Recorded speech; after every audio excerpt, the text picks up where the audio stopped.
NFL gameplay penalties. Hey, this is the second video in a two-part series about NFL football penalties.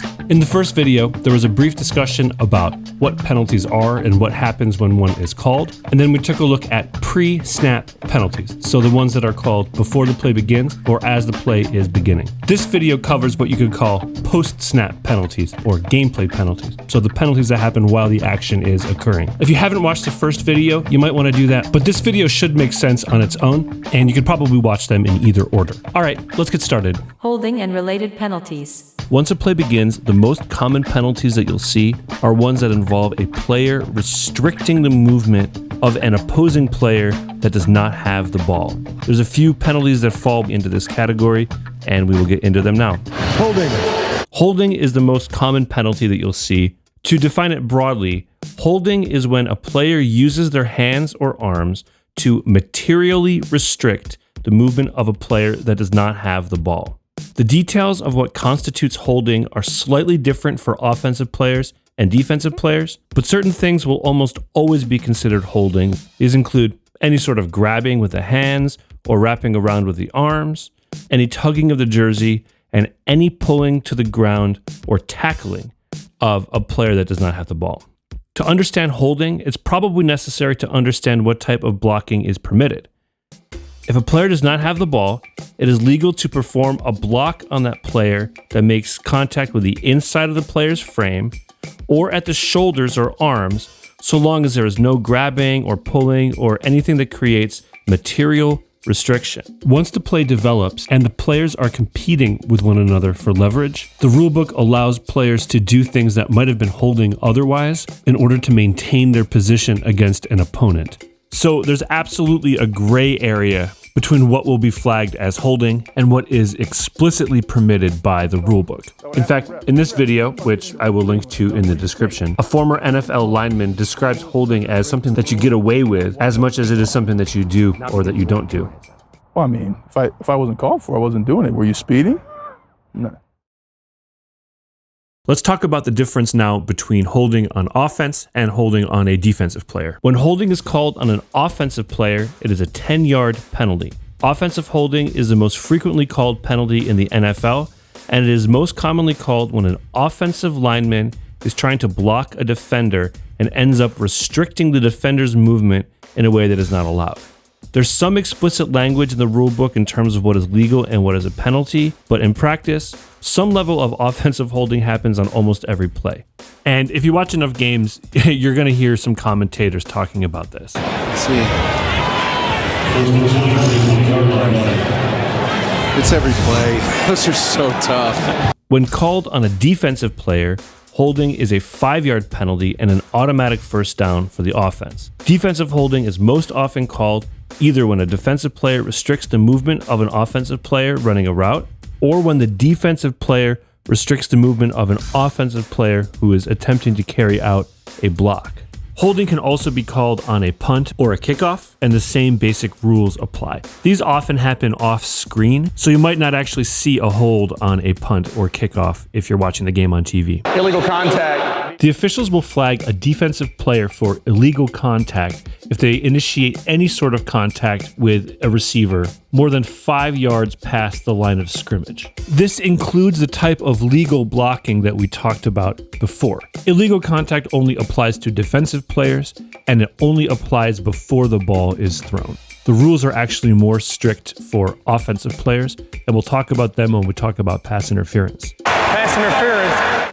Pass interference, broadly, is any act by a player more than 1 yard beyond the line of scrimmage that significantly hinders an eligible player's opportunity to catch a ball. Pass interference can be called on the offense or the defense, but the penalties and details about what exactly is pass interference are different between offense and defense. Defensive pass interference might be called when a defending player significantly hinders an offensive player's ability to catch a ball. Defensive pass interference applies from the moment the ball is thrown.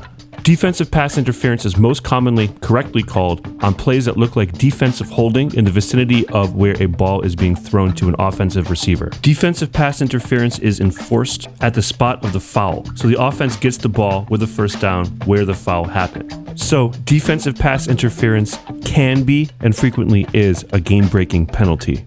Offensive pass interference might be called on any contact made by an offensive player on a defensive player that affects a defensive player's ability to catch the ball. Unlike defensive pass interference, offensive pass interference might be called on contact that was initiated before the ball was even thrown. You most commonly see offensive pass interference called when an eligible receiver has pushed off of a defender in order to get into a better position to catch the ball, or when an offensive player has blocked a defensive player downfield on a passing play. Offensive pass interference is a 10-yard penalty with an automatic loss of down, and this can be devastating. Because of how severe the penalties are for pass interference, and because of how inconsistent NFL officiating is, and it is, there's really no other way to describe it. It's not uncommon to see a bad pass interference call determine a football game. The most famous time that this happened was during the NFC Championship game between New Orleans and the Los Angeles Rams, where this no call ended up determining which team made it to the Super Bowl. It goes both ways, of course. Here's an example of New Orleans being the beneficiary of an equally egregious pass interference decision by an official. Breeze finally finds him. Is there a touch there? Ooh, this is... Where was that? Where? Oh, I don't see much of one there. Do you, Jim? I've maybe even never seen a less of a pass interference play in my life. Oh, my goodness. I mean, where is it? Because of calls like this, for a short time, pass interference was a reviewable call. Unfortunately, that's not the case anymore. Personal fouls and unsportsmanlike conduct.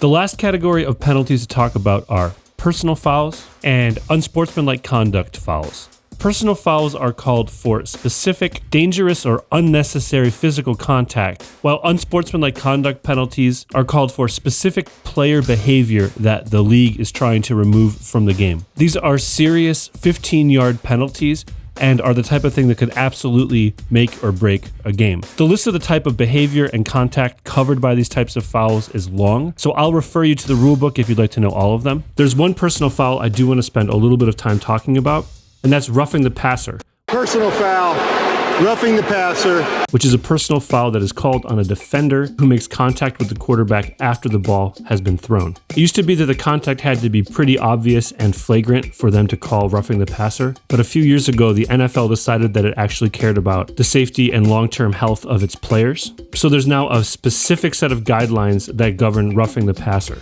Generally, any contact from a defender on a quarterback where the momentum began after the ball has been thrown is roughing the passer. In addition to this, a defender can be flagged for roughing the passer even if the momentum began before the ball was thrown, if the referee determines that the defender did not do enough to limit the contact after the ball is thrown. For example, in this video, the contact is made after the ball is thrown, but the momentum began before the ball is thrown. This might not have been roughing the passer maybe 10 years ago, but you can see that the defender's full weight falls on the quarterback. And this is one of the specific things that officials look for when they're flagging defensive players for roughing the passer.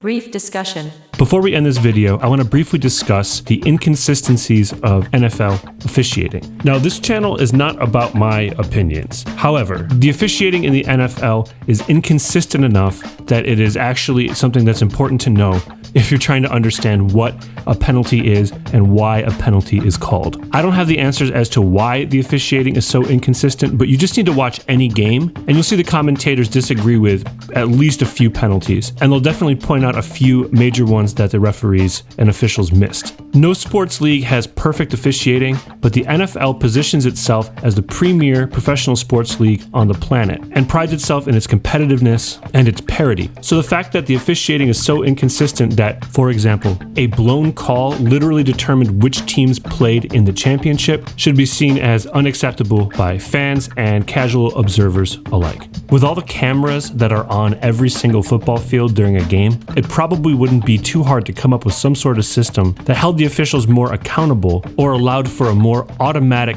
challenge process, especially to calls like pass interference and personal fouls, which can give huge advantages to one team over the other. All right, that's it for this video, which means we have reached the end of this two-part series on NFL penalties. There are dozens of penalties in the rule book that we didn't cover in this video, and there's also a lot of detail that I skipped. I may do a follow-up video in the future. In the meantime, feel free to leave a comment about anything that I might have gotten wrong, or anything that I might have left out that you think is important for people to know in order to understand what constitutes a penalty and when and why these penalties are called. One final thing. I've been getting a lot of great feedback about this channel, and this has inspired me to accelerate the rate at which I create these sports explained videos. If you haven't subscribed to this channel yet and you enjoy the videos, please consider subscribing. That would definitely help grow the channel. Thanks.